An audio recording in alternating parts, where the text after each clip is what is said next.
S A P end ಯೂಸರಿಂದ S A P ಕನ್ಸಲ್ಟೆಂಟ್ಗೆ move ಆಗಬೇಕಂತ ಆದರೆ ಯಾವುದೆಲ್ಲ ಇಂಪಾರ್ಟೆಂಟ್ ಸ್ಟೆಪ್ಸ್ಗಳನ್ನ ನೀವು ಫಾಲೋ ಮಾಡಬೇಕು.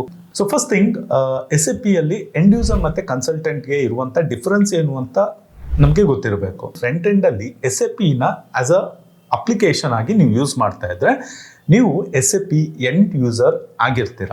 ಸೊ ಎಸ್ ಎ ಪಿ ಕನ್ಸಲ್ಟೆಂಟ್ಗಳು ಯಾವುದೇ ಒಂದು ಆರ್ಗನೈಸೇಷನ್ಗೆ ಅವರ ಒಂದು ಪ್ರೊಸೆಸ್ನ ಅಕಾರ್ಡಿಂಗ್, ರಿಕ್ವೈರ್ಮೆಂಟ್ನ according S A P particular ಮಾಡ್ಯೂಲ್ನ ಕಾನ್ಫಿಗರ್ ಮಾಡುವವರು, ಇಂಪ್ಲಿಮೆಂಟ್ ಮಾಡುವವರು ಆಗಿರ್ತಾರೆ. ಸೊ ನೀವು ಕನ್ಸಲ್ಟೆಂಟ್ ಆಗಿ ಇವಾಗ ನೀವು ಮೂವ್ ಆಗಲಿಕ್ಕೆ ಡಿಸೈಡ್ ಮಾಡಿದ್ದೀರಂತ ಆದರೆ ನೀವು ರೈಟ್ ಆದ ಮಾಡ್ಯೂಲನ್ನು ನೀವು ಚೂಸ್ ಮಾಡಬೇಕು. ಎಸ್ ಎ ಪಿ ಸರ್ಟಿಫಿಕೇಷನನ್ನು ಮಾಡುವಂಥದ್ದು, S A P global validation ಇರುವಂಥ ಎಸ್ ಎ ಪಿ ಸರ್ಟಿಫಿಕೇಷನ್ ಆಗಿರುತ್ತೆ. ಅದು ಬಿಟ್ಟು ನೀವು ಯಾವುದೇ ಒಂದು ಇನ್ಸ್ಟಿಟ್ಯೂಟ್ ಆರ್ಗನೈಸೇಷನ್ನಿಂದ ಮಾಡಿರುವಂಥ certificate S A P certificate ಅಂತ ಆಗಲ್ಲ. ಅದು ಜಸ್ಟ್ ಒಂದು ಕೋರ್ಸ್ ಕಂಪ್ಲೀಟೆಡ್ ಸರ್ಟಿಫಿಕೇಟ್ ಆಗಿರುತ್ತೆ. ಇವಾಗ ಹ್ಯಾಂಡ್ಸ್ ಆನ್ ಎಕ್ಸ್ಪೀರಿಯನ್ಸನ್ನು ನೀವು ತಗೋಬೇಕಾಗತ್ತೆ. ಯಾವುದಾದ್ರೂ ಪ್ರಾಜೆಕ್ಟ್ ಮೇಲೆ ವರ್ಕ್ ಮಾಡಬೇಕಾಗುತ್ತೆ, ಆರ್ಎಲ್ಸ್ ನೀವು ಇಂಟರ್ನ್ಶಿಪ್ಪನ್ನು ಮಾಡಬೇಕಾಗುತ್ತೆ. ರಿಯಲ್ ಟೈಮ್ ಪ್ರಾಜೆಕ್ಟ್ಸಲ್ಲಿ ವರ್ಕ್ ಮಾಡುವಂಥ ಅಪರ್ಚುನಿಟಿ ಸಿಕ್ಕಿದ್ರೆ ಡೆಫಿನೆಟ್ ಆಗಿ ನೀವು ಮಾಡಬೇಕಾಗತ್ತೆ.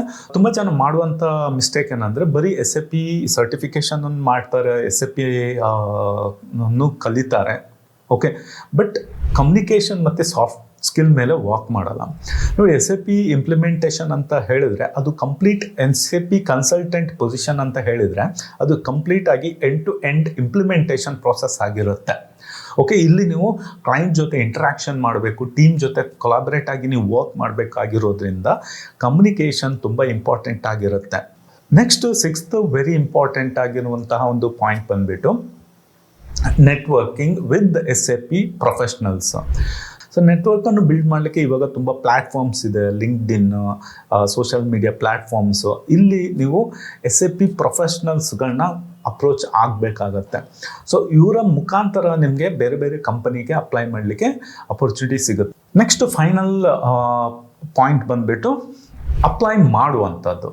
ಸೊ ಇವಾಗ ನಿಮಗೆ ಮೇ ಬಿ ಟೋಟಲ್ ಒಂದು ಡೊಮೈನ್ ಎಕ್ಸ್ಪೀರಿಯನ್ಸ್ ಮೇ ಬಿ ನಿಮಗೆ 3 ಇಯರ್ಸಿಂದ 5 ಇಯರ್ಸ್ ಇದೆ. ಎಸ್ ಎ ಪಿನ ನೀವು ಕಲ್ತಿದ್ದೀರಂತ ಆದರೆ ಇವಾಗ ನೀವು ಎಸ್ ಎ ಪಿ ಕನ್ಸಲ್ಟೆಂಟ್ ಪೊಸಿಷನ್ಗೆ ಅಪ್ಲೈ ಮಾಡಬೇಕು.